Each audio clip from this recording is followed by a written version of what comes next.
Hello दोस्तों, स्वागत है आप सभी का आपके अपने यूट्यूब चैनल एजुकेटेड भारत में। दोस्तों, आज इस वीडियो में हम मॉडर्न हिस्ट्री का मोस्ट इम्पॉर्टेंट टॉपिक देखने वाले हैं, जो है गर्मपंथी या उग्रवादी चरण। देखिए, इसके पहले की वीडियो में हमने उदारवादी चरण देख लिया है। अगर आपने अभी तक वो वीडियो नहीं देखा है तो प्लेलिस्ट में जाकर मॉडर्न हिस्ट्री ओपन करके ज़रूर देख लीजिए। देखिए, कुछ इंपॉर्टेंट टॉपिक्स होते हैं मॉडर्न हिस्ट्री के, जहाँ से बहुत सारे क्वेश्चन एग्जाम में पूछे जाते हैं। इसलिए जितने भी यहाँ पर टॉपिक्स मैं आपको करवा रही हूँ वो आप ज़रूर से देख कर जाइए, क्योंकि यहाँ पर सभी क्वेश्चन एनसीईआरटी बेस्ड हैं और सभी सिलेक्टेड क्वेश्चन हैं जो एग्जाम में बार बार पूछे जाते हैं। इसलिए प्लीज़ वीडियो को एंड तक ज़रूर देखिएगा। वीडियो पसंद आए तो लाइक एंड शेयर ज़रूर कीजिएगा। अगर आपने अभी तक चैनल को सब्सक्राइब नहीं किया है तो प्लीज़ चैनल को सब्सक्राइब करके बेल आइकन ज़रूर प्रेस कर लीजिए। चलिए स्टार्ट करते हैं। फर्स्ट क्वेश्चन देखिए, भारतीय राष्ट्रीय आंदोलन के 1905 से 1919 की अवधि को कहा जाता है। तो देखिए, क्या कहा जाता है? करेक्ट ऑप्शन बी हो जाएगा, उग्रवादी चरण कहा जाता है। देखिए, भारतीय राष्ट्रीय आंदोलन के 1905 से 1919 के काल को उग्रवादी चरण कहा जाता है। लॉर्ड कर्जन के शासनकाल का सबसे मूर्खतापूर्ण कार्य जिसने उग्र राष्ट्रीयता को जन्म दिया, क्या था? तो देखिए, कौन सा कार्य था ये? तो करेक्ट ऑप्शन यहाँ पर डी हो जाएगा, 1905 का बंगाल विभाजन। ये लॉर्ड कर्जन का सबसे मूर्खतापूर्ण कार्य था। देखिए, लॉर्ड कर्जन के शासनकाल में बंगाल का विभाजन उनका सबसे विवादास्पद और मूर्खतापूर्ण काम था। इस विभाजन ने भारतीयों में राष्ट्रीयतावादी भावनाओं को जगाया और स्वतंत्रता आंदोलन को गति प्रदान की थी। निम्नलिखित में से कौन सा साधन उग्रवादियों से संबंधित नहीं है? तो देखिए, कौन सा संबंधित नहीं है? तो करेक्ट ऑप्शन यहाँ पर ए हो जाएगा, स्वदेशी आंदोलन।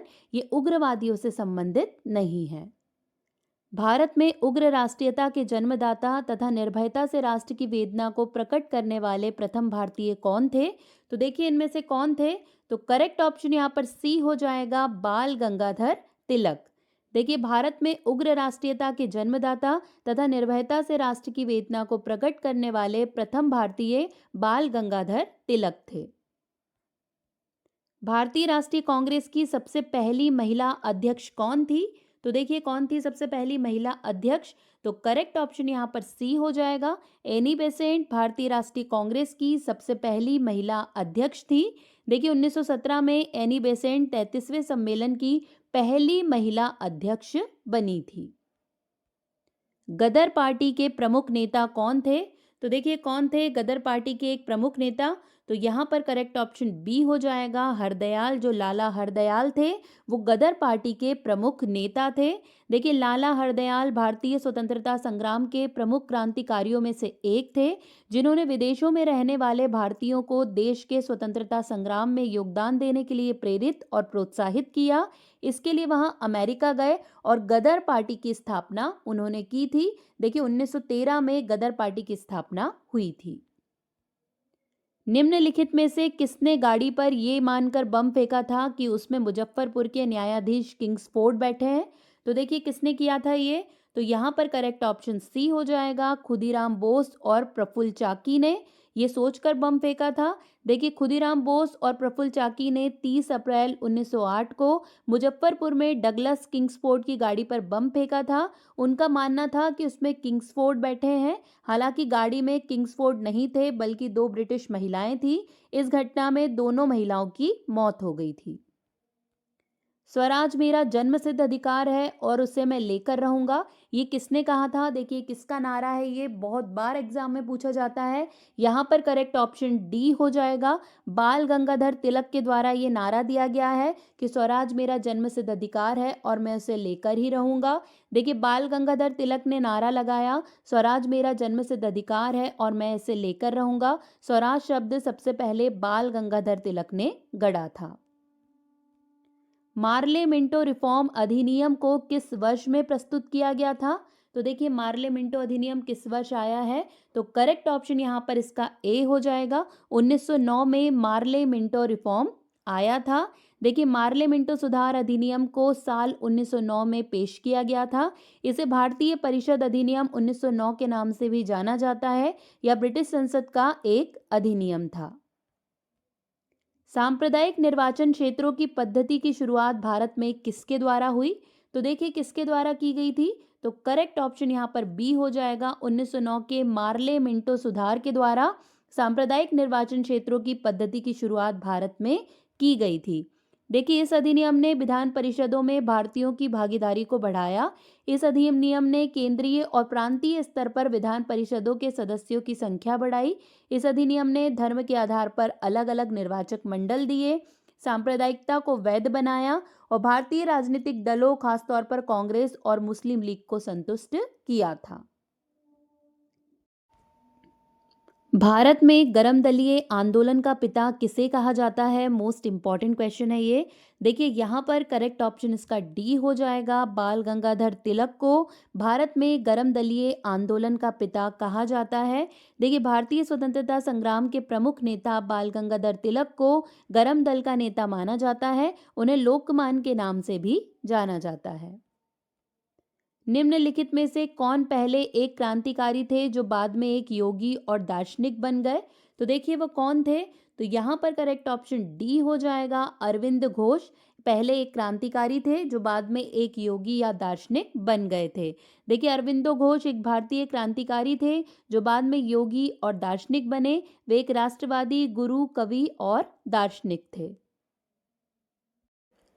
वर्ष 1909 में मैडम भिकाजी रुस्तम कामा पेरिस में निम्नलिखित में से कौन सा समाचार पत्र प्रकाशित करती थी?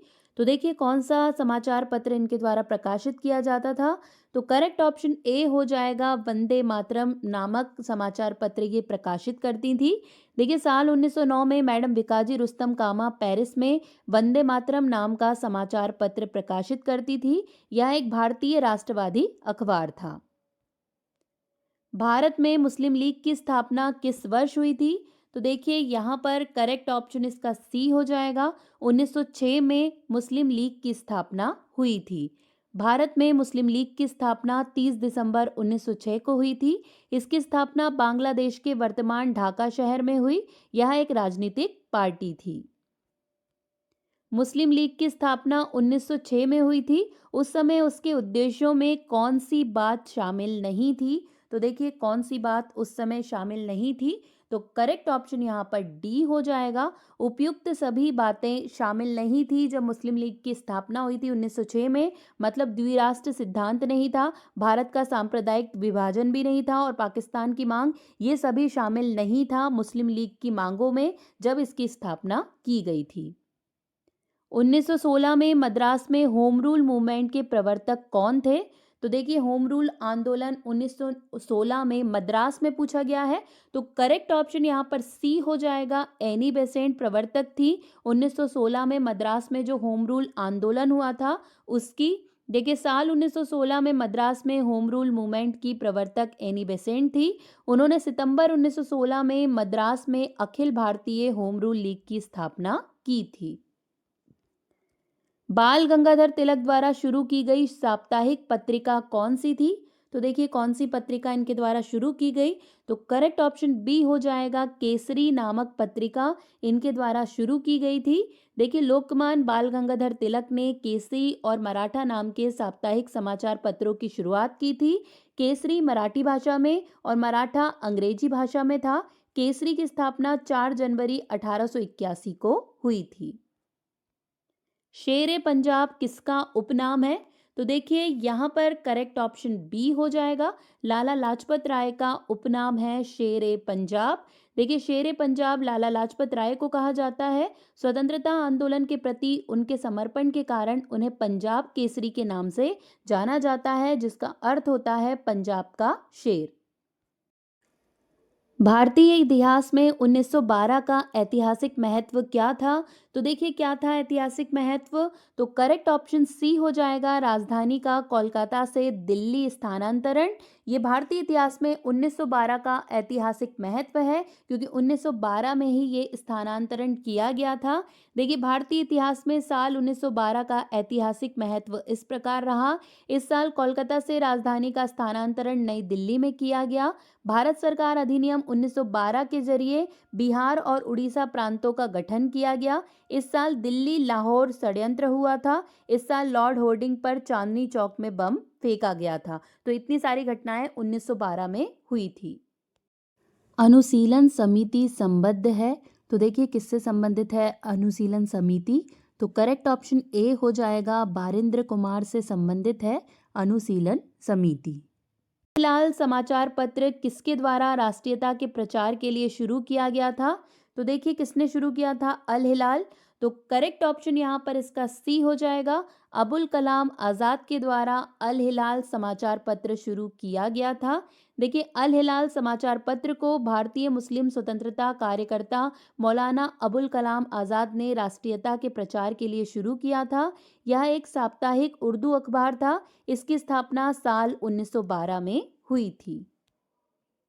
निम्नलिखित में वह कौन था जो काकोरी षड्यंत्र कांड में फांसी की सजा से बच गया था? तो देखिए कौन था वो? तो करेक्ट ऑप्शन यहाँ पर डी हो जाएगा, चंद्रशेखर आजाद, जो काकोरी षड्यंत्र कांड में फांसी की सजा से बच गए थे। भारतीय राष्ट्रीय कांग्रेस का प्रथम विभाजन कब हुआ था? तो देखिए करेक्ट ऑप्शन सी हो जाएगा, 1907 में भारतीय राष्ट्रीय कांग्रेस का प्रथम विभाजन हुआ था। देखिए सन 1907 में भारतीय राष्ट्रीय कांग्रेस का अधिवेशन सूरत में हुआ था, जिसमें कांग्रेस गरम दल और नरम दल नामक दो दलों में बंट गई थी। इसी को सूरत विभाजन कहा जाता है। दोस्तों अगर वीडियो अच्छा लग रहा है तो प्लीज़ वीडियो को लाइक ज़रूर कर दीजिए और प्लीज़ इसे अपने 2 एजुकेशनल ग्रुप में ज़रूर से शेयर कर दीजिए। मुस्लिम लीग की स्थापना का श्रेय जाता है, तो देखिए किसे जाता है इसकी स्थापना का श्रेय? तो करेक्ट ऑप्शन यहाँ पर इसका सी हो जाएगा, सलीमुल्लाह को मुस्लिम लीग की स्थापना का श्रेय जाता है। देखिए मुस्लिम लीग की स्थापना का श्रेय नवाब सलीमुल्लाह खान को जाता है। उन्होंने दिसंबर 1906 में ढाका में मुस्लिम लीग की स्थापना की थी। इस लीग का पहला अधिवेशन 1907 में कराची में हुआ था। बंगाल विभाजन के विरुद्ध विद्रोह का नेतृत्व किसने किया था? तो देखिए करेक्ट ऑप्शन यहाँ पर ए हो जाएगा, सुरेंद्रनाथ बैनर्जी ने बंगाल विभाजन के विरुद्ध विद्रोह का नेतृत्व किया था। बंगाल विभाजन के खिलाफ आंदोलन का नेतृत्व सुरेंद्रनाथ बैनर्जी, कृष्ण कुमार मित्रा, पृथ्वी चंद्र राय, गोपाल कृष्ण गोखले और बाल गंगाधर तिलक जैसे नेताओं ने किया था। बंगाल विभाजन के पीछे ब्रिटिश सरकार का उद्देश्य क्या था? तो देखिए यहाँ पर करेक्ट ऑप्शन सी हो जाएगा, बंगाल में बढ़ते हुए राष्ट्रवाद को दबाना। ये बंगाल विभाजन के पीछे ब्रिटिश सरकार का उद्देश्य था। देखिए बंगाल विभाजन के पीछे ब्रिटिश सरकार के जो मकसद थे वो देखते हैं हम। तो देखिए बंगाल के प्रशासन को बेहतर बनाना, बंगाल की राजनीतिक भावना को कमजोर करना, राष्ट्रवाद के बढ़ते प्रवाह को रोकना, बंगाली राजनेताओं के प्रभाव को कम करना, क्षेत्र की सामरिक स्थिति और संसाधनों पर बेहतर नियंत्रण रखना, ये सभी बंगाल विभाजन के पीछे ब्रिटिश सरकार का उद्देश्य था। कांग्रेस लीग समझौता या लखनऊ समझौता 1916 का दूरगामी परिणाम क्या हुआ? तो देखिए क्या परिणाम हुआ? तो करेक्ट ऑप्शन यहाँ पर ए हो जाएगा, भारत का विभाजन तथा पाकिस्तान का निर्माण। ये कांग्रेस लीग समझौता या कांग्रेस मुस्लिम लीग समझौता, जिसे हम लखनऊ समझौता के नाम से जानते हैं, उसका दूरगामी परिणाम था।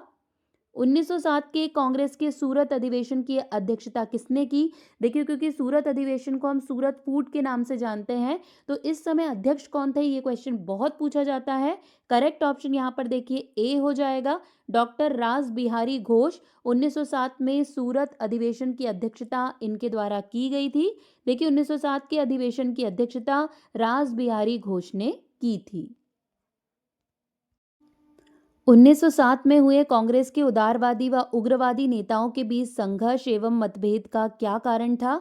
तो देखिए क्या कारण था जब 1907 में सूरत फूट हुई थी, तो उसका कारण क्या था? तो करेक्ट ऑप्शन बी हो जाएगा, राष्ट्रीय कांग्रेस के अध्यक्ष पद का चुनाव। ये कारण रहा था उस समय इनके संघर्ष का। देखिए उग्रवादी 1907 का अधिवेशन नागपुर में आयोजित कराना चाहते थे। बाल गंगाधर तिलक या लाला लाजपत राय को अध्यक्ष बनाना चाहते थे। नरमपंथी अधिवेशन को सूरत में आयोजित कराने को लेकर अड़े रहे और स्थानीय नेता को अध्यक्ष बनाने से इनकार कर दिया। अनुशीलन समिति थी, तो देखिए क्या थी अनुशीलन समिति? तो करेक्ट ऑप्शन डी हो जाएगा, एक क्रांतिकारी संगठन था अनुशीलन समिति। देखिए अनुशीलन समिति भारत के स्वतंत्रता संग्राम का एक प्रमुख संगठन था। अनुशीलन समिति की स्थापना साल 1902 में कोलकाता में हुई थी। निष्क्रिय विरोध के सिद्धांत का प्रतिपादन किसने किया? तो देखिए किसके द्वारा निष्क्रिय विरोध के सिद्धांत का प्रतिपादन किया गया? तो करेक्ट ऑप्शन यहाँ पर इसका डी हो जाएगा, अरविंद घोष के द्वारा निष्क्रिय प्रतिरोध के सिद्धांत का प्रतिपादन किया गया। देखिए, न्यू लैंप्स फॉर ओल्ड में अरविंदो ने निष्क्रिय प्रतिरोध का सिद्धांत बताया है, अर्थात सरकार की जांच के लिए कुछ करना। सावित्री में उन्होंने भारत को भारत माता कहा था।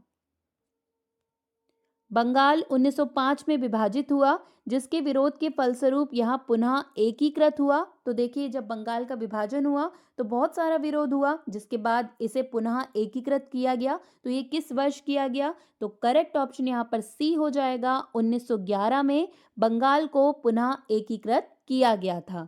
देखिए, साल 1911 में दिल्ली दरबार में लॉर्ड होर्डिंग द्वितीय ने बंगाल विभाजन को रद्द कर दिया। किंग जॉर्ज पंचम ने बंगाल को फिर से एक कर दिया था।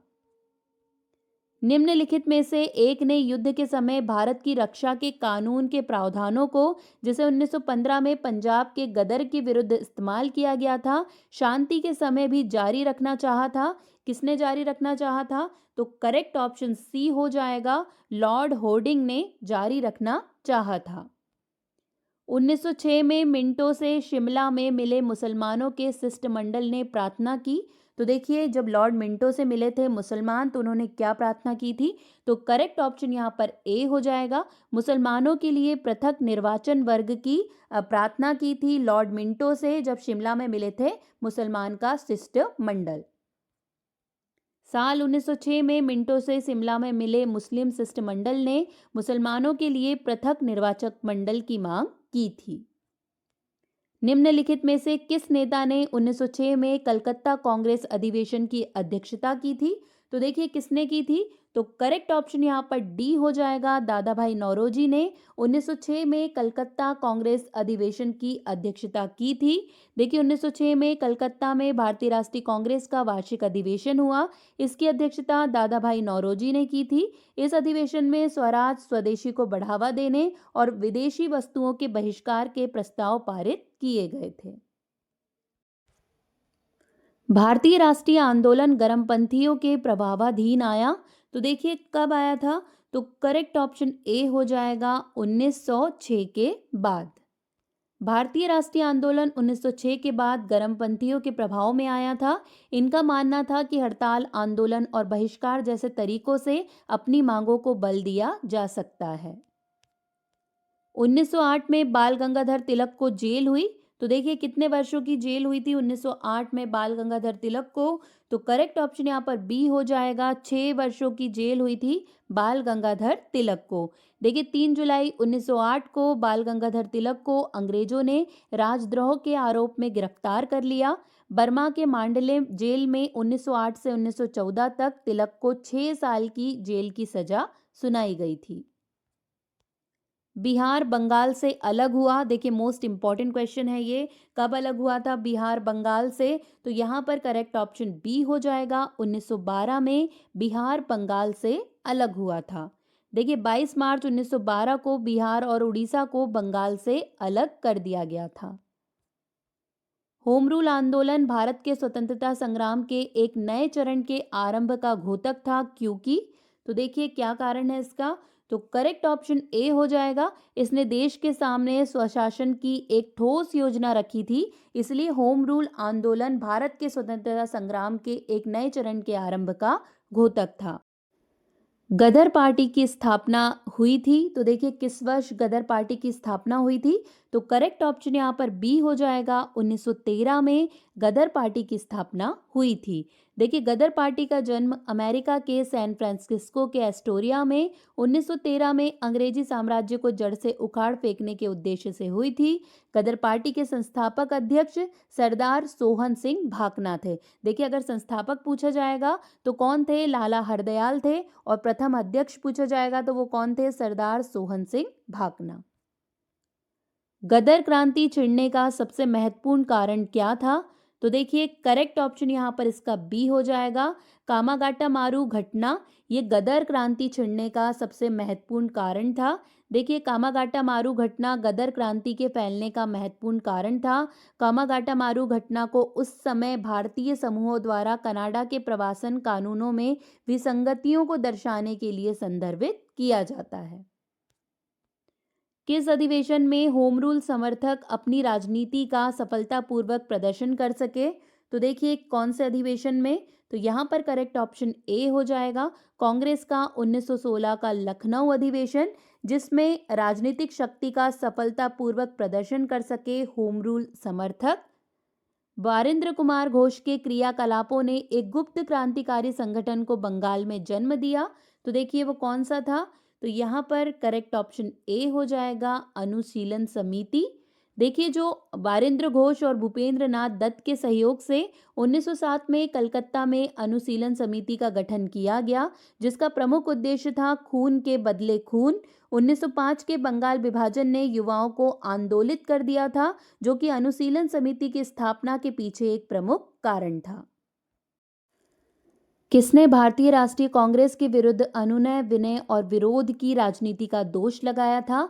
तो देखिए किसने लगाया था? तो करेक्ट ऑप्शन ए हो जाएगा बाल गंगाधर तिलक ने भारतीय राष्ट्रीय कांग्रेस के विरुद्ध अनुनय विनय और विरोध की राजनीति का दोष लगाया था। किस भारतीय राष्ट्रीय आंदोलन का शीर्ष गीत बना वंदे मातरम? तो देखिए किसका बना था? तो करेक्ट ऑप्शन डी हो जाएगा स्वदेशी आंदोलन का शीर्ष गीत बना था वंदे मातरम। देखिए वंदे मातरम गीत स्वदेशी आंदोलन का शीर्ष गीत बना था। ये गीत बंगाल के विभाजन के बाद शुरू हुए स्वदेशी आंदोलन के दौरान लोकप्रिय हुआ था। निम्नलिखित में से एनी बेसेंट द्वारा निकाले जाने वाले 2 अखबार कौन से थे? तो देखिए कौन से 2 अखबार हैं जो एनी बेसेंट ने निकाले थे? तो करेक्ट ऑप्शन यहाँ पर ए हो जाएगा 1 और 2, मतलब कॉमनवेल्थ और न्यू इंडिया। ये दोनों ही एनी बेसेंट के द्वारा निकाले गए समाचार पत्र थे। अतिवादियों व उदारवादियों के पुनर्मिलन की प्रक्रिया में प्रमुख शिल्पी निम्न में से कौन था? तो देखिए कौन था? तो यहाँ पर करेक्ट ऑप्शन ए हो जाएगा एनी बेसेंट। देखिए जब उग्रवादी और उदारवादियों का पुनर्मिलन हुआ था, तो इस प्रक्रिया में सबसे इम्पॉर्टेंट रोल किसने प्ले किया था? तो वो एनी बेसेंट थी, जिन्होंने सबसे ज़्यादा इम्पॉर्टेंट रोल प्ले किया था।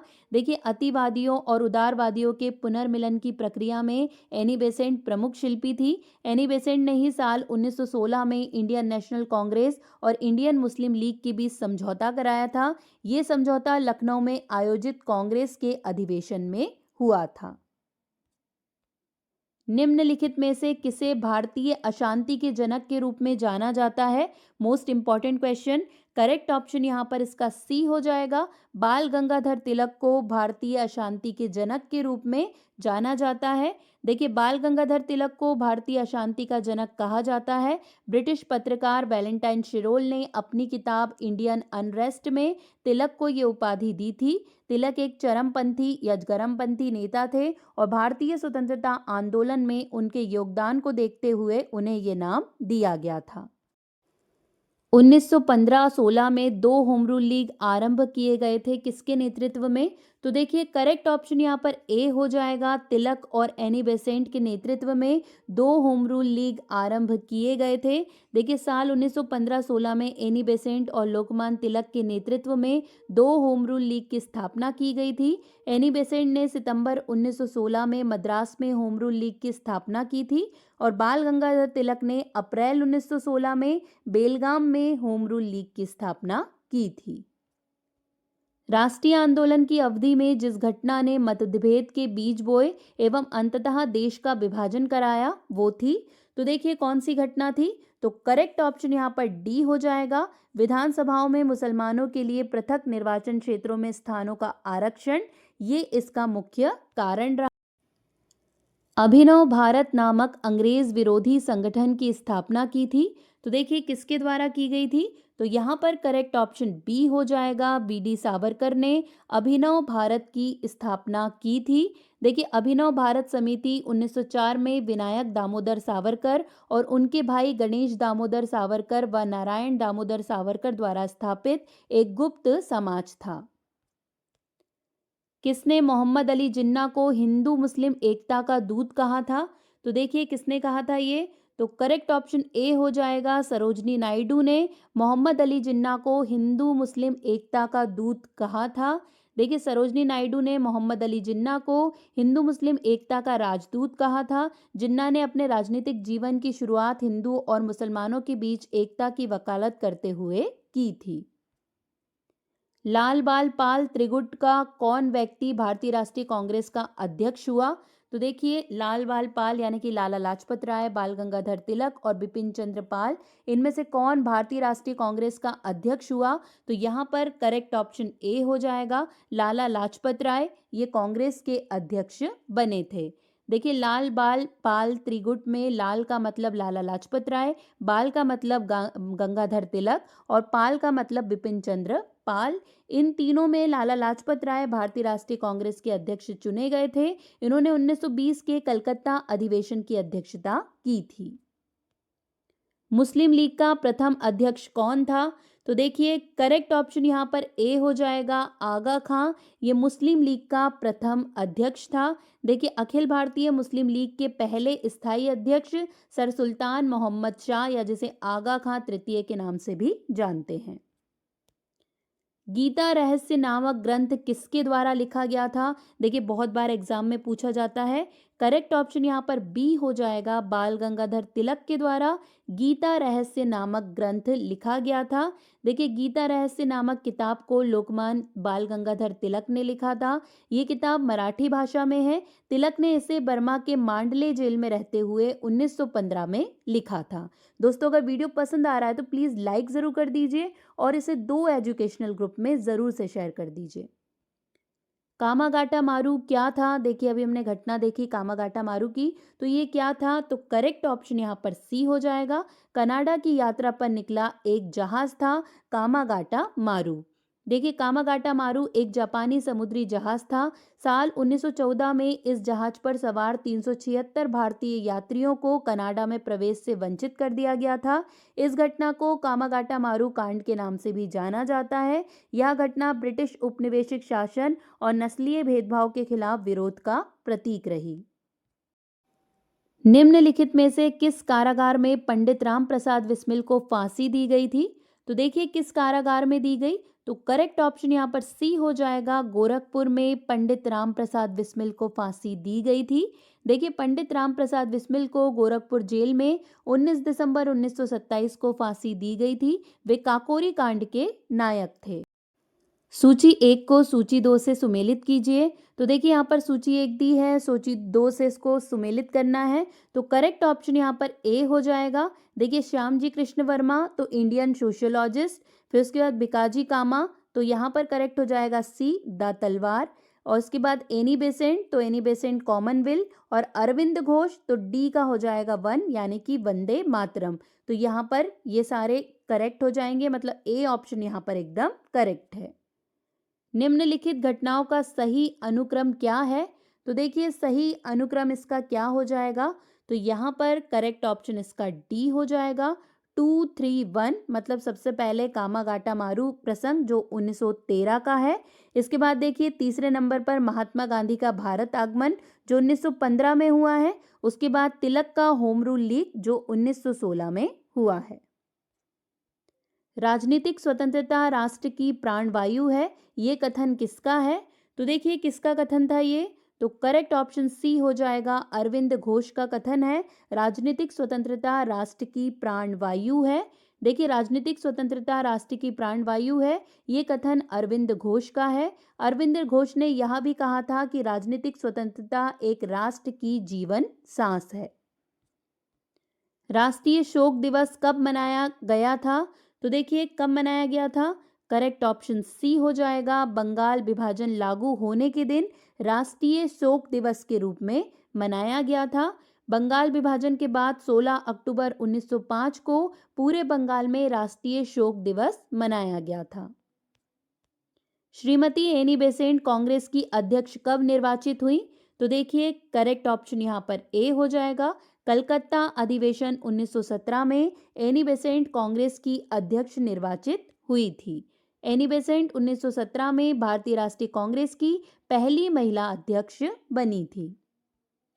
किसने कहा था तिलक भारतीय अशांति के जनक है? तो देखिए, किसके द्वारा बोला गया ये? करेक्ट ऑप्शन ए हो जाएगा, वी शिरोल या वैलेंटाइन शिरोल के द्वारा बोला गया था कि जो बाल गंगाधर तिलक हैं वो भारतीय अशांति के जनक हैं। ब्रिटिश पत्रकार वैलेंटाइन शिरोल ने बाल गंगाधर तिलक को भारतीय अशांति का जनक कहा था। शिरोल ने साल 1910 में अपनी किताब द इंडियन अनरेस्ट में यह लेख प्रकाशित किया था। लॉर्ड होर्डिंग ने बंगाल विभाजन किस वर्ष रद्द किया? तो देखिए कौन से वर्ष में रद्द किया था? तो ए करेक्ट हो जाएगा, 1911 में बंगाल विभाजन को रद्द किया था। 1911 में लॉर्ड होर्डिंग ने बंगाल का विभाजन रद्द किया था क्योंकि विभाजन के विरोध में चारों ओर दंगे और हिंसा हो रही थी।